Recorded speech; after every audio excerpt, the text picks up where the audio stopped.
Hello, welcome. I think we have a number of people on the webinar today. As Sohan mentioned, we are here to learn about how to secure your RAG pipelines and learn about roles and permissions and how challenging it is.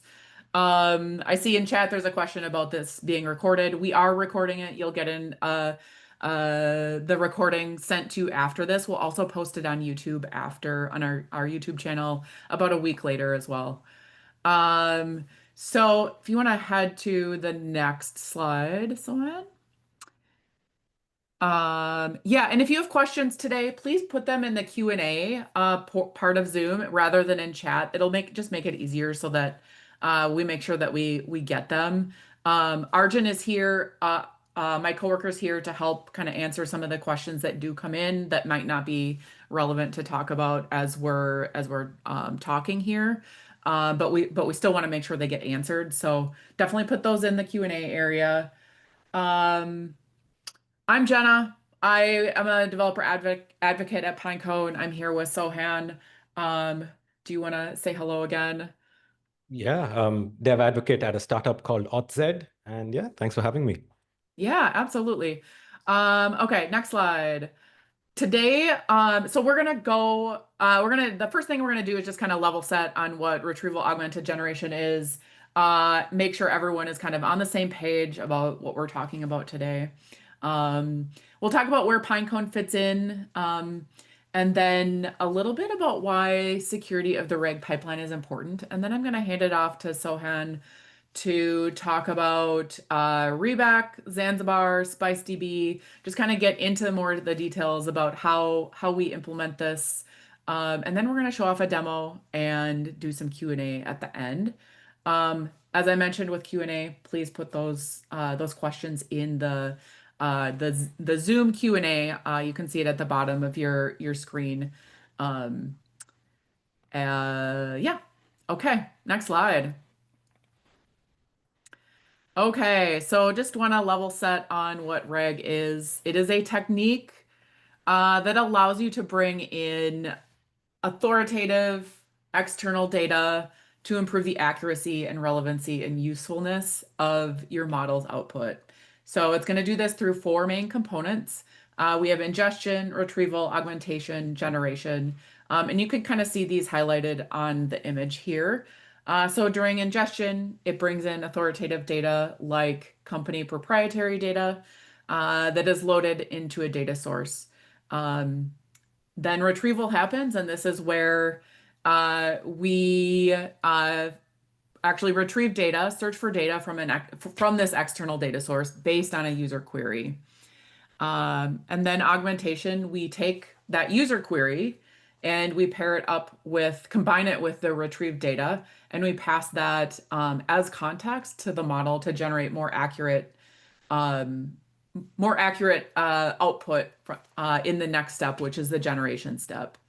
So the model, it takes that context, generates that output from that augmented prompt, and then we have more accurate and relevant responses, or that is the idea behind this entire technique.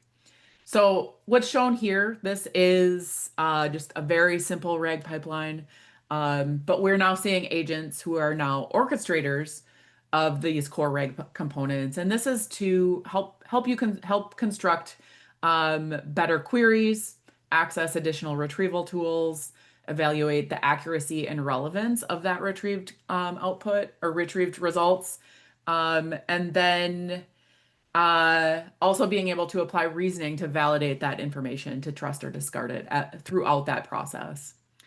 So here at Pinecone, we see RAG being used in a number of different use cases. A couple that kind of come to mind that I think are interesting. We have a customer that uses this to support their customer service function, so that they can have their reps access real-time policy data that's changing frequently, and to do that through natural language. This also is a technique that is helping content creators and coaches scale their own knowledge by giving agents access to their social media data, their their own books and podcasts and stuff like that.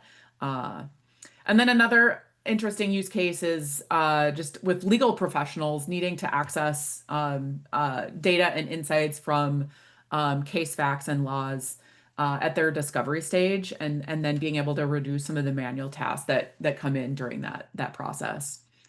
Um, but um, yeah. So anyways, yeah. So that's kind of like the high level of what RAG is and kind of what we're seeing today. If you want to go to the next slide. And then so we do all of this to address some of these limitations that I'm showing here. Um, there's this static knowledge cutoff. So every model is trained up until on data that is up until a certain date. So if you ask questions of this model after a specific date, you miss out on that newer information. There's hallucinations, there's issues with finding data in large context windows. But if you were with us a few weeks ago when Arjun and I did a webinar on why RAG is still relevant, one of those limitations that we were talking about was actually uh, with this lack of domain-specific knowledge, our domain, um, knowledge about like maybe your company's private or proprietary data. This is going to be data that like these models don't have access to at training time. It's data that's not necessarily in the public domain. Think of this as like maybe your HR policies or legal or financial documents, personal information, user data, like personalized user data that's generated over the course of using potentially your application or your system. Um, Healthcare data, regulated data, your company's trade secrets, anything that you don't want the public to know. That's the stuff that we want to make sure that people have the right access to. So this data, it's sensitive, it might change frequently, and so training or fine-tuning a model just it doesn't always make sense. Um, Next slide. So you might be wondering where Pinecone fits into this. So with RAG, with the retrieval piece of RAG, it's not one size fits all. You often need to search unstructured data, so data that's in like text documents, contracts, HR policies, like that type of thing, images, video, audio.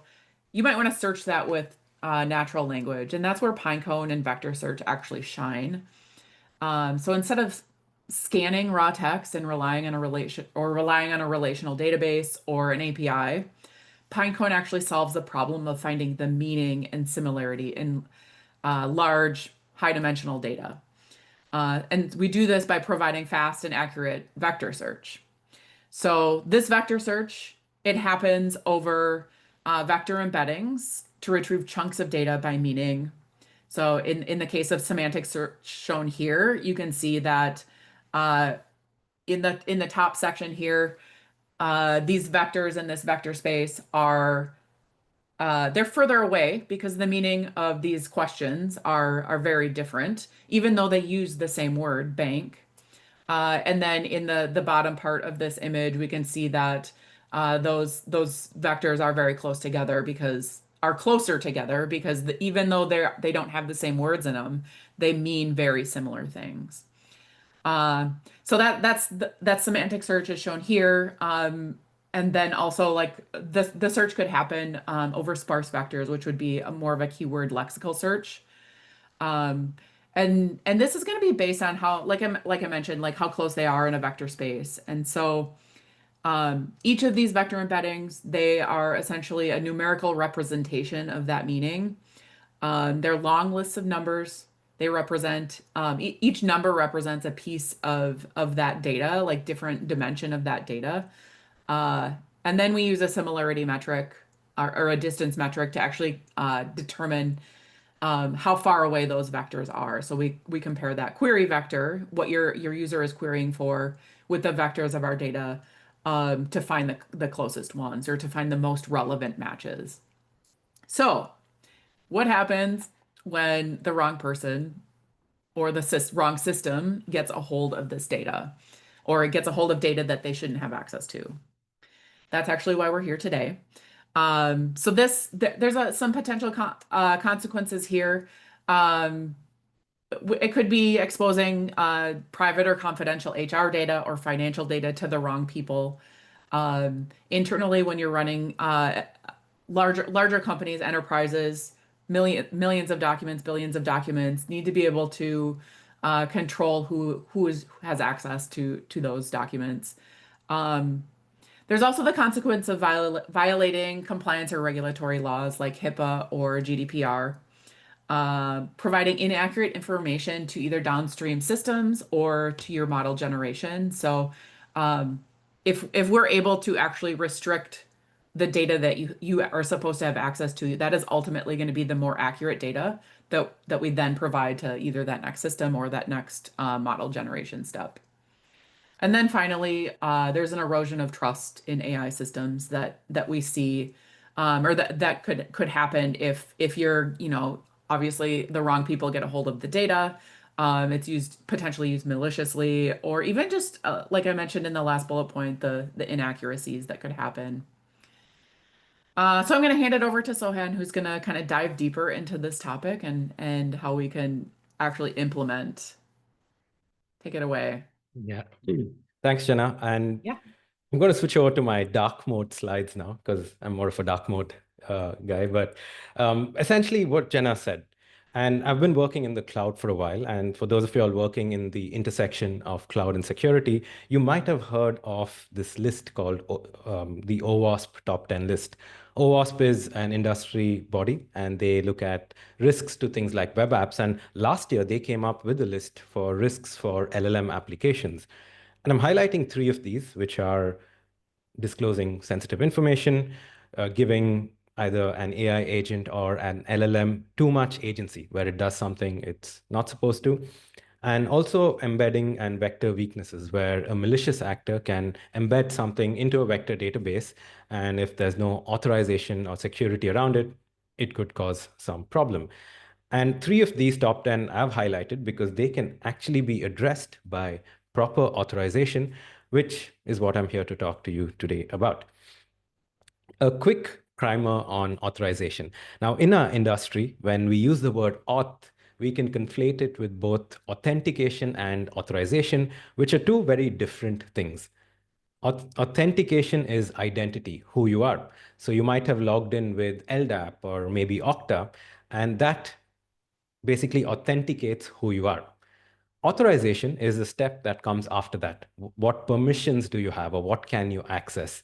And that's what we're going to talk to you about.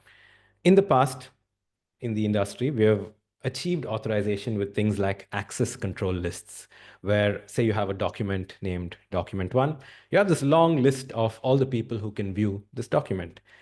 You have another long list of all the people who can edit this document. And now you have document two, and you have another list. And well, you see where we're getting with that. Not the most scalable method. The industry changed a little bit about maybe 20, 30 years ago with something called role-based access control. If you work in a large corporate, you probably have already used this in some way, where you are assigned a role in a company. So if you're assigned a role as, say, a software engineer, and then all software engineers can check in code. Maybe you're assigned a role to sales, and maybe all salespeople can view quarterly reports. So as everyone's assigned a role, and roles can do certain things. Now, again, this can get complicated. You can't have an infinite number of roles. So at scale and at the levels of complexity with which we work today, this probably is not the best solution. And things changed a little a few years later to attribute-based access control, where for every decision, a bunch of different attributes are checked. And based on the attributes, you either get a yes or a no. So for instance, maybe I'm trying to access something. So time of day and location and email ID and IP address, these are all the attributes that are taken into account before a decision is made. Now, RBAC and ABAC, they're still very much part of our industry, but about 10 or 15 years ago, in the early 2010s, Google were essentially trying to write their authorization system internally. Now, Google, it works at the scale of Google. We're talking about billions of users across tens of billions of documents and images and email. And role-based access control and attribute-based access control didn't give them fine-grained permissions for their users at that scale. So they rethought how they would do their authorization, and they popularized something called ReBAC, or relationship-based access control. And we know exactly how this works because in 2019, they released a paper. And this paper is publicly available. I highly recommend you read it if distributed systems is your thing. And in this paper, they talk exactly about how they implement their authorization system internally. So for the next few slides, I'm going to talk about this white paper. So raise your hand in your room or wherever you are if you've ever used a Google product. I'm guessing the answer is yes. So this is what's happening behind the scenes if you've ever used a Google product and there's an authorization check that's been done. Zanzibar was the name of the paper, but also the name of Google's internal authorization system. And in this, they describe how back in 2019, they could do 10 million client queries per second, which is a staggering number. And I'm sure it's increased since then. And of course, like I mentioned, it popularized this concept of relationship-based access control. What is that? Well, instead of having roles or attributes, everything is described as a relationship between one thing and another. For example, right here, you have a person who can view a folder. So there's a relationship between the person and the folder. The folder has a relationship with the documents in that folder. And by a transitive property, there's a relationship between the user and the document. So everything is described in terms of relationships. What are the things? Well, one has to be a user, according to Zanzibar. And if you have a Google ID, you have something called a Gaia ID. And the other thing could be literally anything or any object. It could be a folder, it could be a document, Google Maps, Google YouTube, anything, right? And you can describe relationships between the user and that thing. A relation could look like a member of a group or an editor of a document. And here's the thing. If Google decides to create a new product tomorrow, they can just add a new type of relation between a user and a new object, and it gives them that flexibility. So you have users, you have objects, and you have the relationships in between them. How do you tell a system, like how do you tell a computer that this relationship exists? Well, the Zanzibar paper describes this thing called a relation tuple, which is a format to tell a system that a relationship exists. How to read this is to start at the hashtag and what's to the right of it. So in this case, you're telling the system user 3 is the owner of document 123. Now, this type of system again gives the Google backend a lot of flexibility because objects can also relate to other objects' relations. So in this case, group security is a member of group engineering. Now think of your own company and the time there's been like a reorganization. This typically involves a lot of paperwork and a lot of changes in terms of access and documentation and email groups and so on. But in a system like this, it's just about writing a new relationship. You would just write something like group security is a member of group DevOps, and that's it. Everything else would fall into place. So you have these users and these objects and these relations. What are we actually doing with all of this data? The idea is to represent all of this in a directed acyclic graph, where your users, your objects, and your relations are different nodes on the graph.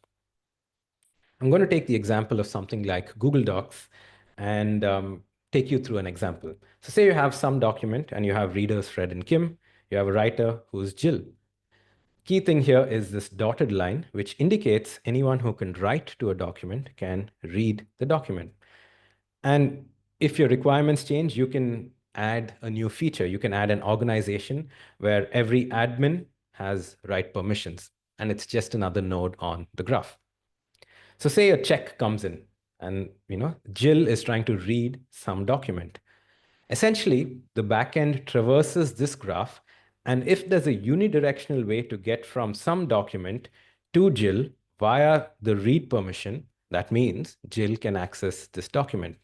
And in this case, yes, there is a unidirectional way to get from some document to Jill, and hence Jill can read the document.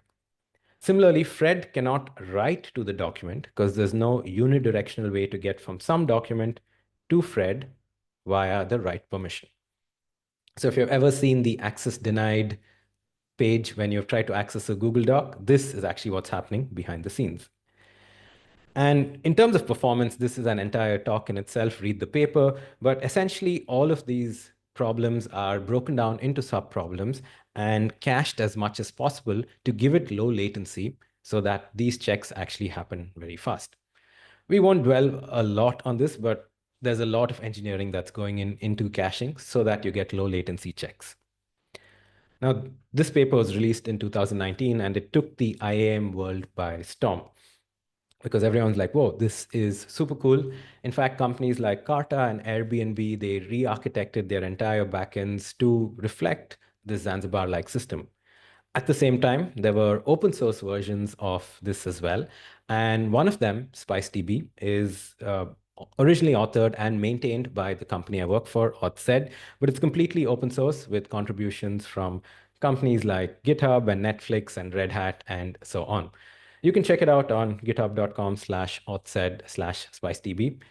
The one metric I think that matters to all of us in tech is, well, GitHub stars. So yeah, we have 6,000 GitHub stars, but we could always use a few more. So if you're in the mood, please go ahead and do so. And essentially, SpiceDB tries to, stay as true to the Zanzibar ethos as possible. So say you have all of these different applications, you have these different microservices, all of them will reach out to a centralized source of truth for any authorization or permission queries. And that's what SpiceDB is. SpiceDB is written in Go, and essentially it's open source. Like Kaya says, that's cool, it's open source. Yes, completely open source. And it's a graph database optimized only for authorization queries. So not a general purpose database, even though the word DB is there in the name. It's mainly meant for authorization queries. But for you and me as devs, we basically need it as an API. So you can write gRPC or HTTP APIs to do certain things. Fundamentally, you can ask SpiceDB the question, can a subject take an action on a resource? For example, can Sohan view document 1, right? And that again is going back to our example of like a Google Docs. Can a subject do a thing on this particular document? With SpiceDB, you can also, do things like lookups where you can say, give me all the people that can view this document, or give me all the people that can edit this document. And of course, you can do a reverse lookup as well. You can say, list all the documents that Sohan can edit. And this doesn't have to be documents. It could be any object. It could be a code repository, images, financial information, and the action also could really be anything. It's up to you to really design that. And the cool thing is that systems like this, Zanzibar-like systems, shine when you need low latency, when you need scale, but you also have a high throughput of authorization checks in hierarchies that may change often. Turns out a RAC pipeline fits the bill. A RAC pipeline typically has thousands, if not millions, of documents. And in an organization, who can access that can change based on where it's being shared. And you need it to be quick, of course. You need low latency, and lots of people might check it. So a Zanzibar-like system that uses ReBAC is actually very well suited for authorization in a RAC pipeline. So much so that if, again, raise your hands if you've ever used ChatGPT. There is this new feature in ChatGPT called ChatGPT connectors, right? So if you click that little plus icon in the chat, you can see this, this option where you can connect it to your Google Drive or to SharePoint or to Dropbox, and then query for information from there, which again is how a RAC pipeline would work. And millions of users are using this across in their enterprises. And ChatGPT uses SpiceDB, right? They use SpiceDB and our commercial offering, which is AuthZed dedicated, to actually do this over 37 billion documents. So that's the sort of scale ChatGPT is operating in, and that's the sort of scale that SpiceDB can actually run on.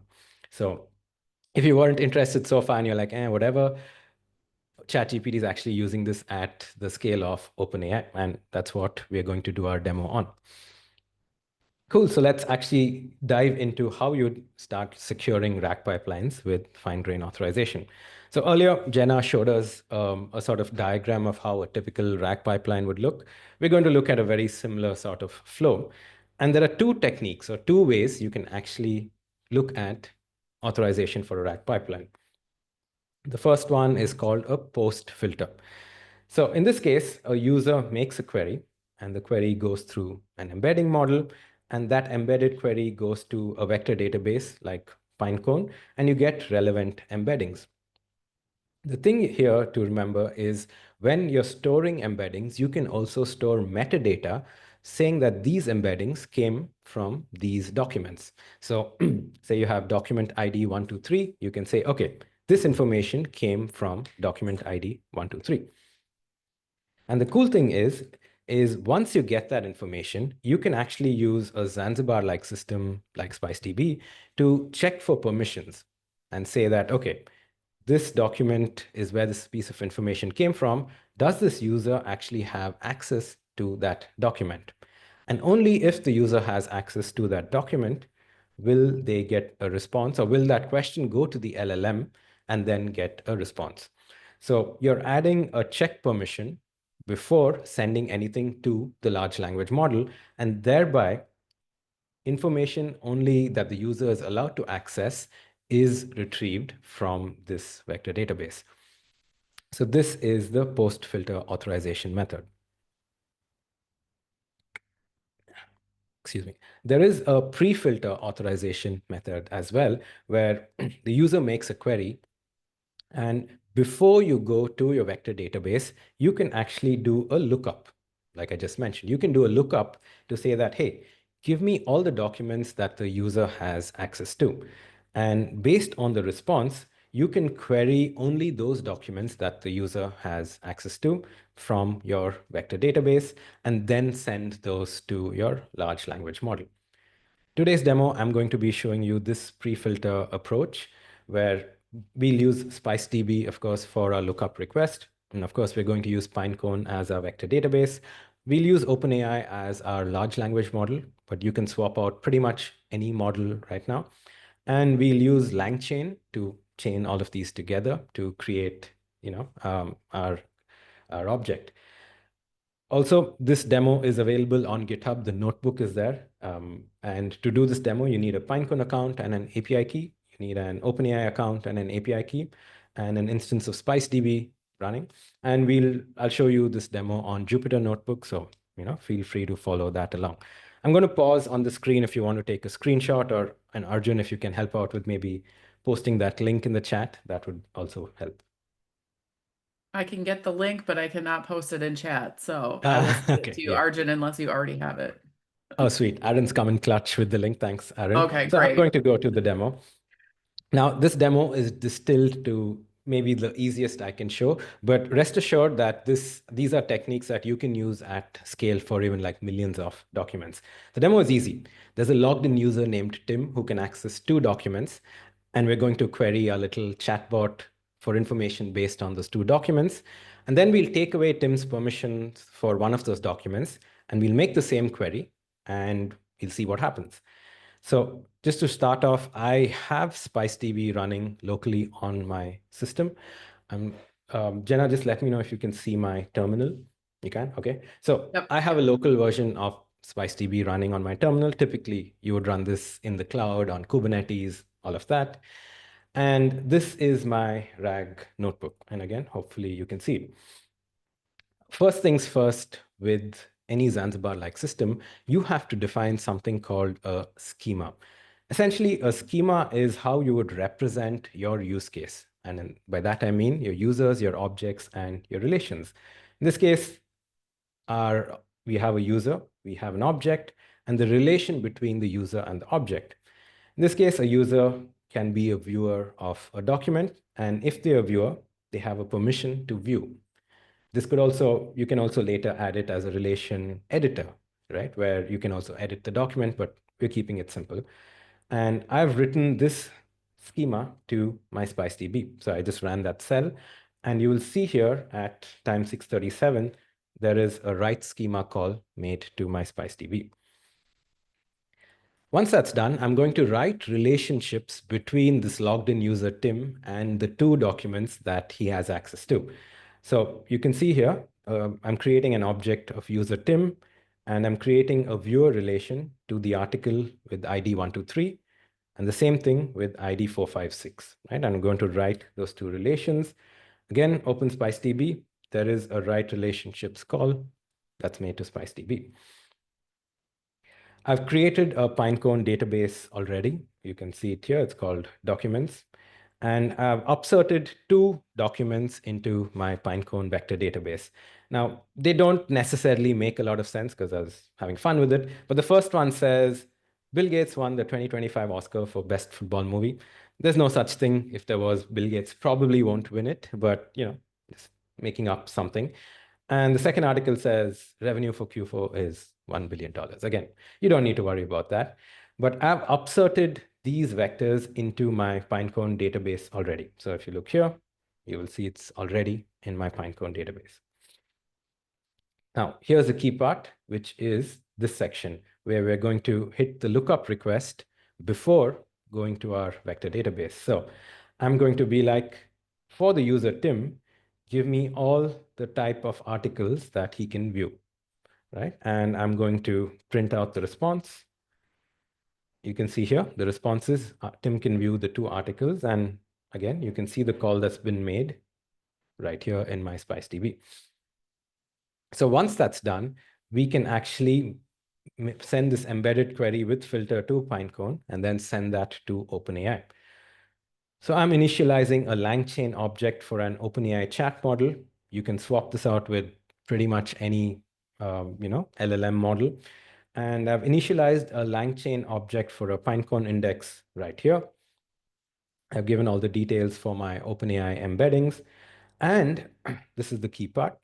I initialize a retriever with a filter, right? And this restricts the search to only the authorized articles, which we did in the earlier step. We got the IDs in the earlier step. Once we get that, then it's just some basic prompt engineering where we're saying, hey, just answer the question from the context we got recently. And then we ask this question, which is in one of the documents, right? So let's run that. So this is actually using the OpenAI API.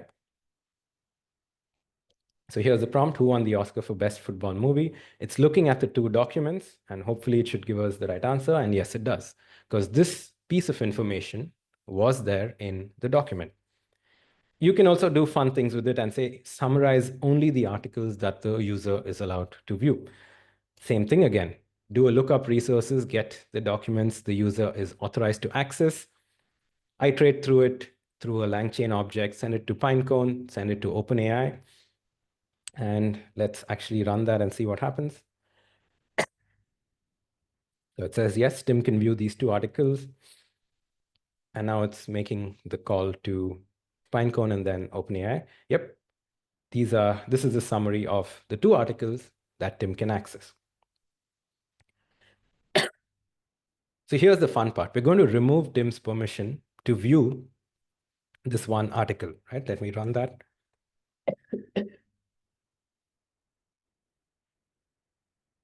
Sorry about that. And I'll open SpiceDB.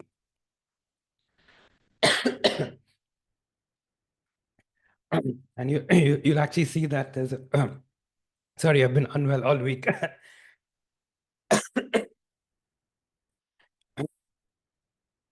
You'll actually see that there's a write relationships call that's been made.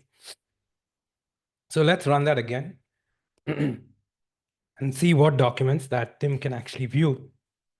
And in this case, it's just document 456, right? So Tim has lost access to document 123. We'll run the same prompt again and see what happens.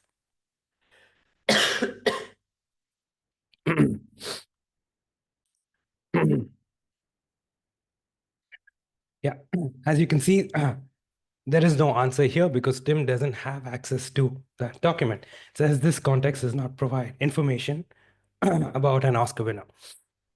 So we removed Tim's permission to view that one document, and now they're not able to access that information because Tim doesn't have access to that. Again, this is the link for the demo. Jenna, can you just take it for a bit when I have some water? Yes, yes, yes. Okay, so as Sohan mentioned, here's the link. We have it in chat as well. To actually run this demo, you would need a Pinecone API key, and I think we can drop Arjun, if you can drop just a link to Pinecone sign up in there in case people don't have that yet. You need an Open API account and API key as well, or whatever model you're using to generate. Um, and then in this case, this SpiceDB and then a local Jupyter notebook. I know you have in that Git repo, Sohan, I think you have other examples. Is there um a an agentic reg example as well so people can see Yeah, that too? Okay. yeah, pretty much. First of Okay. all, apologies. I Yeah, actually no, spoke it's at three okay. conferences last week, so I kind of lost my voice. Yeah, yeah, yeah. But yeah, so one is in the rack pipelines. There's also a branch for DeepSeek, Okay. which swaps out the model for DeepSeek. And there's also one for AI agents, which uses the same example, but with AI agents. So you can have multiple folders and different agents doing something. Your schema will change slightly, but the principles remain exactly the same.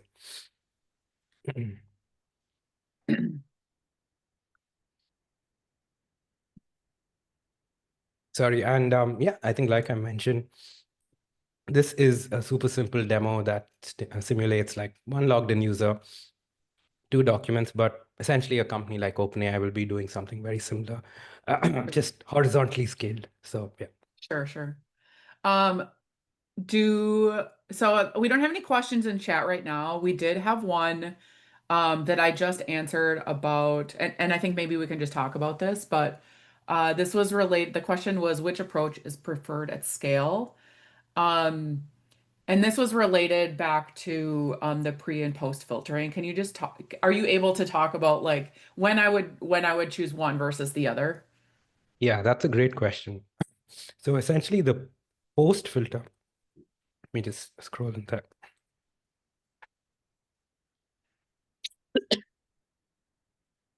The post filter is used when you have a high positive hit rate of matches.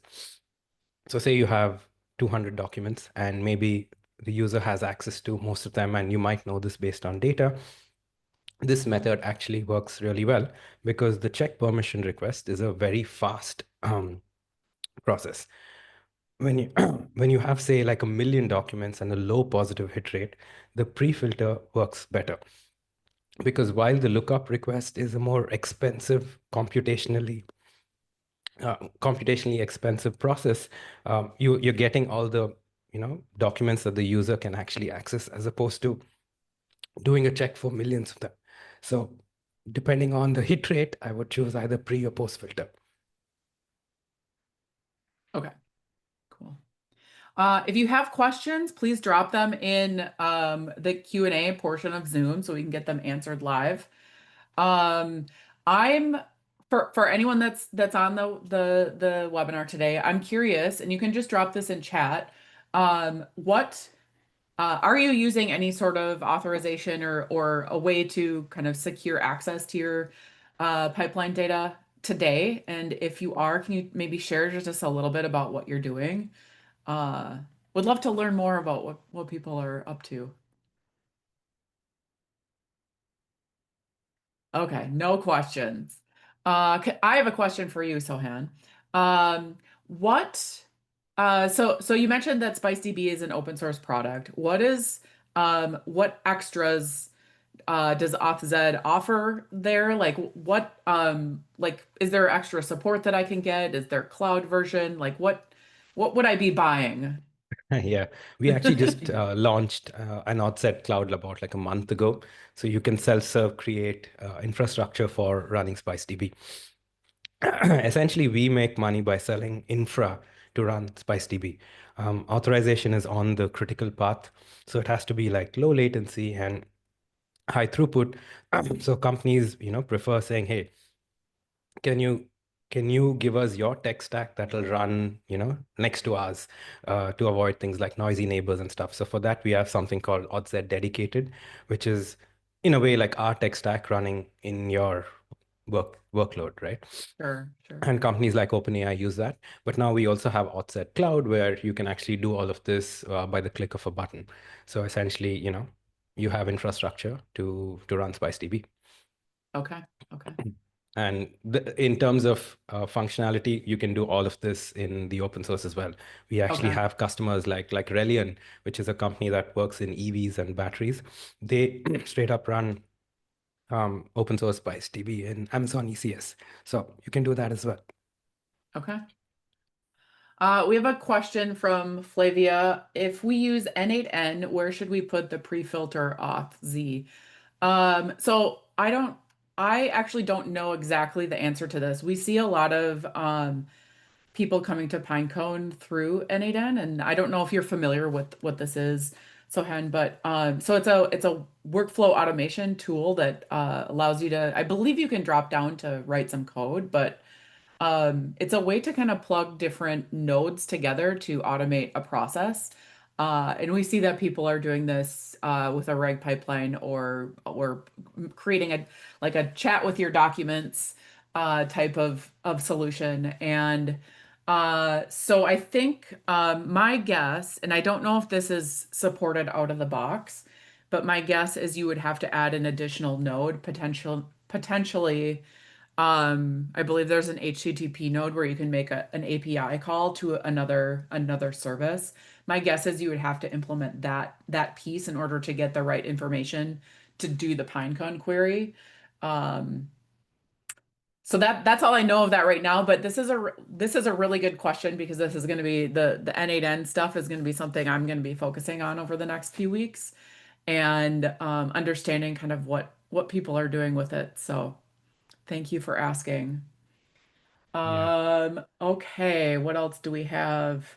There's a Uh, question from, I think, in the chat from Revana Siddhappa, who says, "What's the main difference between other databases?" Yeah, in the sense, um, basically, SpiceDB is not a general purpose database. It's only meant for authorization queries. So, like you would use Postgres to, store rows and columns and other data, whereas SpiceDB is only for authorization queries.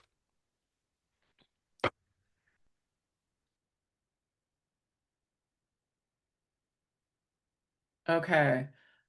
Um, Alam has a good question. What is the recommended approach to incrementally integrating SpiceDB with an existing authorization system? I bet that, I mean, this feels like a good question for those who have existing systems, existing authorization, and you're trying to incorporate something new in uh, a new solution to potentially replace or to live alongside. Yeah, that's a good question. And I think the analogy I'd like to draw here is like migrating from on-premise to cloud or migrating from one cloud to another, where you maybe start with something that's not as critical and you migrate that to SpiceDB in this case, and you learn a bunch of things, you test it out, and then slowly start a migration process. The thing with any Zanzibar relationship-based access control type tools is that it's not a drag and drop in type feature. It never will be by design. So you'll have to make an API call to write a new relationship when, say, a new document is created, right? So it does involve some levels of rewriting. So I would say start with something non-critical and go from there. Yeah, that makes sense. Okay. Can we use SpiceDB instead of authflow? I'm not familiar with authflow. Sorry, mute. Actually, let me check what Authflow is. I'm not familiar with it. Yeah, so it looks like Authflow is like authentication only. And the good thing about SpiceDB and any Zanzibar system is that it is agnostic to any authentication you can use. In fact, different teams can use different authentication, and you can use one centralized authorization like SpiceDB. So it's absolutely independent of any authentication that you might use. Got it. All right. Any more questions? See a couple of questions in chat. Yeah. Yeah. Um, yeah, so Michael says, from what I'm gathering, SpiceDB is operating like an auth gateway that sits between app and user database. In a way, Michael, so I'll maybe show you that one. Yeah, this particular slide, right? Where you have your apps, you have your microservices, you have your data. SpiceDB basically sits as like a centralized authorization. You can get an authentication, and that would also go into your data somewhere as a microservice, and all of that, would still be writing to SpiceDB. So essentially, yeah, that's where it would sit. The idea is centralized authorization, though. So that's what Google also does, where it's changing to now where like platform teams or DevOps teams are owning authorization, because as as developers, we shouldn't be writing our own authorization, right? Never do your own authentication, never write your own custom authorization as well, because that's going to be inconsistent in different parts of your organization and different parts of your code. You have to maintain client libraries, so it can get super complicated. So that's the sort of system that you would run it in. Yeah, I would also add to that, like if that's not your expertise, then I would focus on like your business expertise versus like rolling your own. Absolutely. Yeah. Yeah. All Tanmay right. says, um, yeah, schema. Tanmay says the way we can create schema is like feeding a prompt to an LM. Well, we're actually writing like an AI thing where you can feed a prompt to create a schema. So, uh, that's interesting. Yeah. Daniel asks, what does SpiceDB do better than other graph databases for authorization? Again, Daniel, the thing is, SpiceDB actually does not store any data. Again, it seems weird with the word database in it, but SpiceDB always uses a backing data store like CockroachDB or Postgres to store relationships. That's because SpiceDB is only doing like things like permission checks and traversing through graphs, etc. Graph DBs like Neptune, for instance, or what, I forget the names of other ones, but they really store data and you can use it to query things and stuff like that, right? So yeah, Neo4j, exactly. That's what I was thinking about. So in theory, you can use things like Neo4j and Amazon Neptune as a data store for SpiceDB as well. So you could do that too.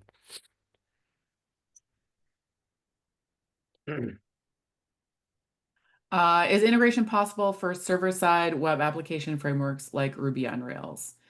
Uh, I would imagine the answer is yes, because that's ultimately what's happening here. Even though we did it in a notebook, this is ultimately code that you're running on the server side. I don't know if you support a Ruby SDK on I'm your end. actually just checking that right now. I Yeah, should know this. yeah. I know But that we don't on the Pinecone end, but yeah, I'm not sure how you guys do it. yeah, no, so specifically about Ruby on Rails, I'm checking, but there is a community created one somewhere, but it's on our GitHub. Sorry, I couldn't find the link, but also it's at the end of the day, it's a gRPC and HTTP API, right? So you could Sure. always just write a wrapper around it. And there are a bunch of community created examples in like the some of the esoteric languages like Zig and not like Ruby on Rails esoteric, but I think there's a community one for ROR as well. So yeah. Yeah, yeah, Yeah. Thanks, Michael. Thanks for the kind words. Michael says, cool presentation. So, yeah. yeah. Um, before in case we have any more questions, feel free to throw them in. But before we wrap up, I want to just mention a few things. First of all, I would like to do a quick poll in chat. I would like to understand how useful this was to you. Um, if you, we'll do this on a scale of 1 to 5, 5 being more useful, 1 being less useful, please just drop into chat. I'm not even going to look at this right now. I'll look at it later. This is really just so that we can decide, like, do we do more of this type of content? Do we do less of this? This helps both of us. Um, Next, we have linked in chat, and maybe Arjun, you could drop this link again since I can't do it, or maybe Sohan, you can, but the GitHub repo, um, I think that would be helpful to people. Again, we've been recording this. You will get a Zoom email probably within 24 hours with the recording. We'll also send out a follow-up email with a link to this posted on YouTube so that you can watch it there. Um, we Pinecone, we've actually just launched we've recently launched a Pinecone community on Discord. And while this is not open to the public yet, so I don't have a link that I can send you or that I can give you right today. But I would love to invite you all in there. And so in that follow-up email, I'll include a link to that Discord server. You can connect with Sohan, you can connect with Arjun or I, other Pinecone engineers, and teammates are in there as well as other people from the Pinecone community. I see Kaya on the chat as well. She's one of our pioneers, and always excited to help answer questions too. Uh, yeah, I if there are any other questions, like we do have another minute or so. I can see a question Yeah. in the chat from Yep. Karan. Karan says, where will the schema definition and relations be stored? So yeah, good question, Karan. Everything is stored in a backing data store, right? So right now, for instance, here, I'm actually just storing it on my memory. So SpiceDB is using the memory of my laptop as a place to store schema and relations. But in the cloud, you would either store it on Postgres or Cockroach. Those are the ones people typically use and the ones we recommend. We have also seen people use Amazon Neptune, for instance. In fact, I did a live stream with a couple of folks in AWS who blogged about how, they are done like a use case where they use Neptune as a backing data store. And that's because some downstream data was already there. So yeah. All right. 10 May, within like 24 hours, you'll get an email from Zoom, with the Zoom recording.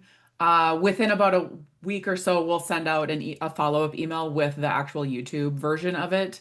That will be the more public version in case like other people want to see it outside of the people who attended today. All right.